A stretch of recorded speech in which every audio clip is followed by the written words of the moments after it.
আসসালামু আলাইকুম রাহমাতুল্লাহি ওয়া বারাকাতু। আমি একটা বিষয়ের উপরে খুব সংক্ষিপ্ত কিছু কথা আরজ করব। বিষয়টি আপনাদের অনেকের কাছে নতুন, হয়তো অনেকে জীবনে প্রথম শুনছেন।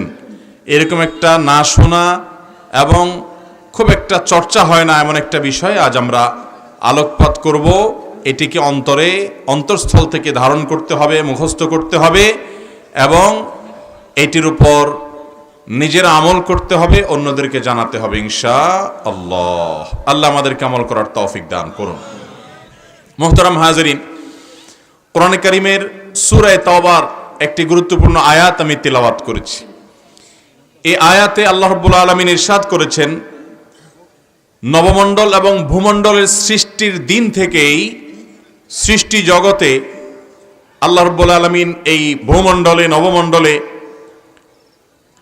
বছরকে 12টি মাসে বিভক্ত করেছেন। কটি মাসে বিভক্ত করেছেন?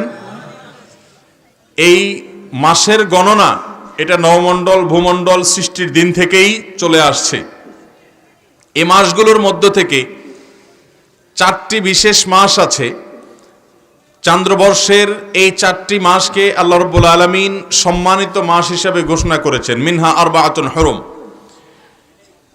এই 4টি সম্মানিত মাস সম্পর্কে আল্লাহ বলছেন, যালিকাদ দীনুল কাইয়্যিম ফালা তাজলিমু ফিহিন্না আনফুসাকুম। এই 4 মাস যেটাকে আল্লাহ তাআলা সম্মান দিয়েছেন, এটা এই মাসগুলোতে তোমরা নিজেদের প্রতি আল্লাহ বলছেন নিজেরা জুলুম করবে না, অবিচার করবে না। সূরা তাওবার 36 নম্বর আয়াতের এই আলোচনা থেকে দিনের আলোর মতো পরিষ্কার যে চান্দ্রবর্ষের 4টি মাস আছে, যে মাসগুলাকে কি মাস বলা হয়? সম্মানিত মাস। কি মাস বলা হয়? সম্মানিত। আশহুরে হুরুম বা সম্মানিত মাস। সম্মানিত মাসের এই ধারণা আমাদের সমাজের বেশিরভাগ মানুষই জানেন না। আমরা রমাদান মাস সম্পর্কে জানি, রমাদান হলো বছরের মধ্যে সবচাইতে সেরা এবং শ্রেষ্ঠ মাস। ঠিক না বে ঠিক? এটা তো ঠিকই আছে, কারণ হাদিসের বর্ণনা দ্বারা আমরা জানতে পারি রমাদান হলো সাইয়্যিদুশ শুহুর, সকল মাসের মধ্যে সবচাইতে সেরা মাস, সবচাইতে শ্রেষ্ঠ মাস। কোন মাস? রমাদান মাস।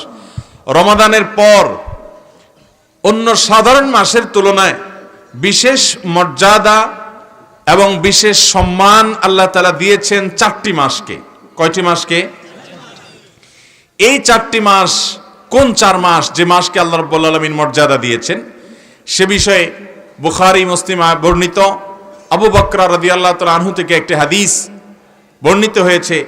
তিনি বলেছেন যে নবী করিম সাল্লাল্লাহু আলাইহি ওয়াসাল্লাম ইরশাদ করেছেন যে আস-সানা 12 শাহরা, বছর 12টি মাসে হয়, এর মধ্যে থেকে 4টি মাস আছে যে মাসগুলোকে আল্লাহ তাআলা সম্মানিত মাস হিসেবে ঘোষণা করেছেন। আর সেই 4 মাসের মধ্যে আবার 3টা মাস হলো ধারাবাহিক পরপর 3 মাস। সেগুলো কোন 3 মাস? নবী সাল্লাল্লাহু আলাইহি ওয়াসাল্লাম এই হাদিসে নিজেই ব্যাখ্যা করেছেন, যুলকাদা ওয়া যুলহিজ্জাহ ওয়া মুহররম, জিলকদ, জিলহজ এবং মুহররম। এই 3টা বাই সিরিয়াল ধারাবাহিক মাস। আর আরেকটা মাস যেটা চতুর্থ মাস, সেটা হলো ওয়া রজব ওয়া মুদর আল্লাযী বাইনা জুমাদা ওয়া শাবান, রজব মাস যেটা জুমাদা সানিয়া এবং শাবান মাসের মধ্যবর্তী মাস, রমজান মাসের আগের মাস। এটা হলো চতুর্থ সম্মানিত মাস। তাহলে মোট সম্মানিত মাস কয়টা হলো? 4টা। কোরআনে কারীমে সূরা তাওবাতে আল্লাহ তাআলা এই বিষয়ে আলোচনা করেছেন, আবার সূরা বাকারাতে আলোচনা করেছেন। আল্লাহ বলেছেন, ইয়াসআলুনাকা আনিশ শাহরিল হারামি কিতালিন ফি। হে রাসূল, সম্মানিত মাসসমূহে যুদ্ধ বিগ্রহ করা এ সম্পর্কে আল্লাহর বিধান কি, এই সম্পর্কে আপনাকে জিজ্ঞাসা করা হয়েছে।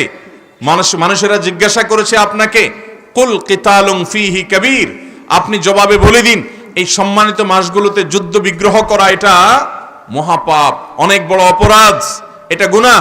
এই মাসগুলোতে যুদ্ধ বিগ্রহ আল্লাহ তাআলা নিষিদ্ধ ঘোষণা করেছেন, জায়েজ নাই, কারণ এই মাসগুলোকে আল্লাহ তাআলা সম্মান দিয়েছেন।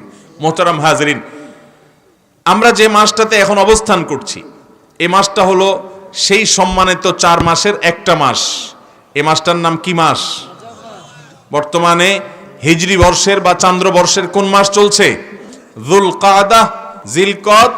এখন এই মাসটা যে সম্মানিত মাস, সে সম্পর্কে আমরা বেশিরভাগ মানুষ জানি না। আর যদি আমরা কেউ জানিও, কিন্তু এই মাসটা যে সম্মানিত মাস সে সম্পর্কে আমাদের ধারণা, সে সম্পর্কে আমাদের কনসেপ্ট, সে সম্পর্কে আমাদের সচেতনতা বা এই মাসকে সম্মান দেওয়া মানসিকভাবে, দুঃখজনক বাস্তবতা হলো এই আমলটি আমাদের সমাজে বেশিরভাগ মানুষই করার সুযোগ পান না। তাহলে বোঝা গেল এই মাসগুলোর সম্মান এটা আল্লাহ তাআলা দিয়েছেন একজন মুসলমান হিসেবে, আল্লাহর প্রতি ঈমান আনয়নকারী বান্দা হিসেবে, কোরআনে বিশ্বাসী মানুষ হিসেবে আমাদেরকে এই মাসগুলোর সম্মান দিতে। এখন প্রশ্ন হলো এই মাসগুলোর সম্মান কিভাবে দিবেন? নাম্বার 1, এই সম্মানিত মাসগুলো যখন আসবে আপনার মন মানসিকতার মধ্যে এক ধরনের শ্রদ্ধা কাজ করবে যে একটা বিশেষ সম্মানিত মাস যাচ্ছে। রজব মাসের বেশ কয়েকটা দিন অতিবাহিত হয়ে গেছে। আমাদের কয়জন মানুষ আছেন এটা বলতে পারবেন যে রজব মাসের চাঁদ ওঠার সংবাদ যখন শুনেছি সেই থেকে আমার প্রায় মনে হয়েছে যে একটা সম্মানিত মাস যাচ্ছে, সম্মানিত মাসের মূল্যবান সময় যাচ্ছে, এই স্মরণটা হয়েছে। এবং সম্মানিত মাসের কথা স্মরণ হওয়া এবং সম্মানিত মাসকে মনে মনে সম্মান প্রদর্শন করা, এটাও এ মাসের একটা আমল, এই সম্মানিত মাসগুলোর সম্মান প্রদর্শনের অংশ। মোহতারাম হাজরিন, এ বিষয়ের আলোচনাও আমাদের সমাজে খুব একটা হয় না।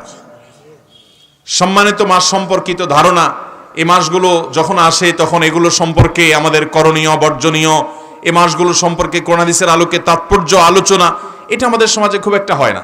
এই জন্য মাসের শুরুতে আমি আমার নিজের স্মরণের উদ্দেশ্যে আপনাদের সামনে আলোচনা করছি।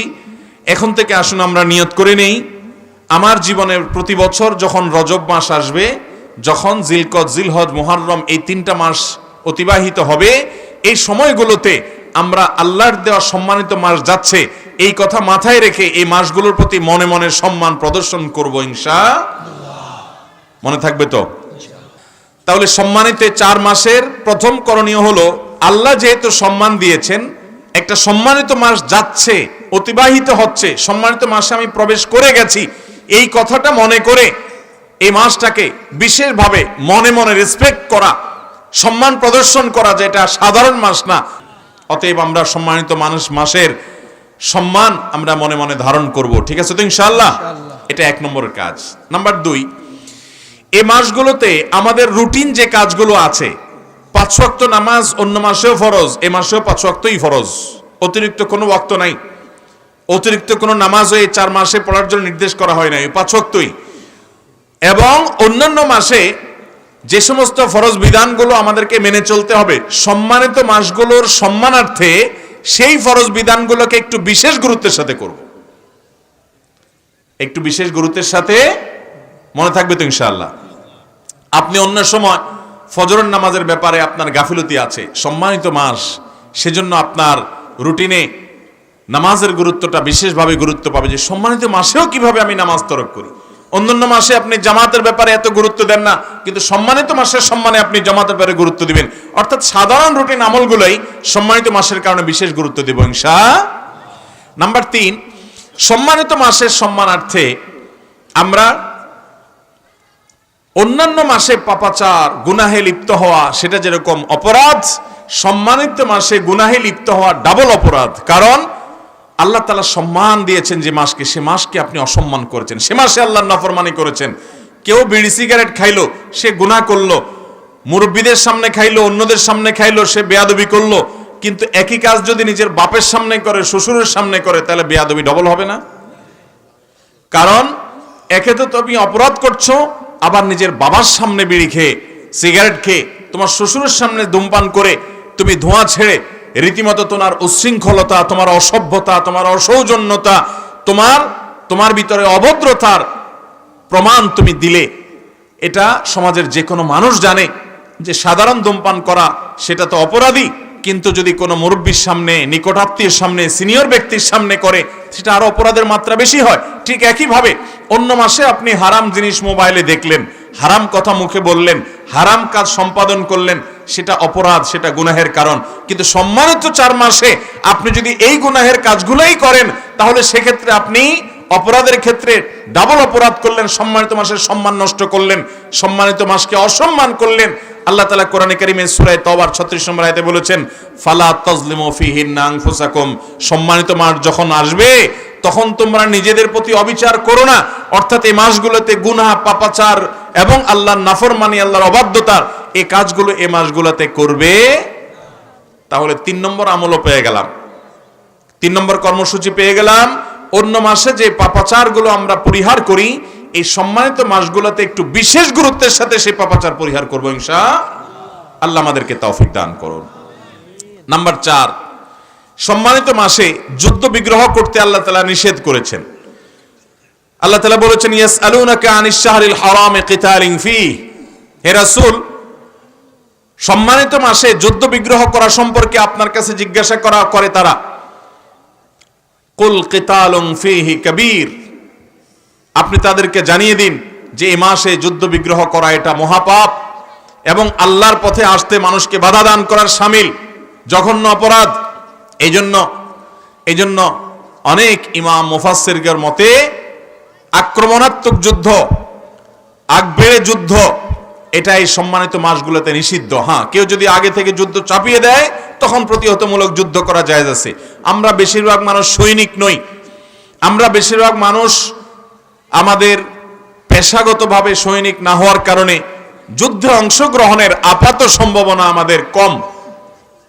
কিন্তু একজন মুসলমান হিসেবে মিনি যুদ্ধ যেগুলো আছে, মিনি যুদ্ধ মানে ঝগড়াঝাটি, গন্ডগোল, ফাসাদ, মারামারি, সম্মানিত মাসের সম্মানার্থে সেই কাজগুলো আমরা পরিহার করার চেষ্টা করব। তাহলে 4 নম্বর কর্মসূচি আমরা পেয়ে গেলাম। এই 4টা কর্মসূচিকে আমরা বিশেষভাবে যদি পালন করি ইনশাআল্লাহ বিইذنিল্লাহ সম্মানিত মাসের সম্মান রক্ষার্থে আমি আমার যতটুকু দায়িত্ব কোরআন এবং হাদিসের আলোকে আমাকে দেয়া হয়েছে সেটি পালন করার চেষ্টা আমি করলাম। সবাই চেষ্টা করব তো? আল্লাহ আমাদের সবাইকে আমলের তৌফিক দান।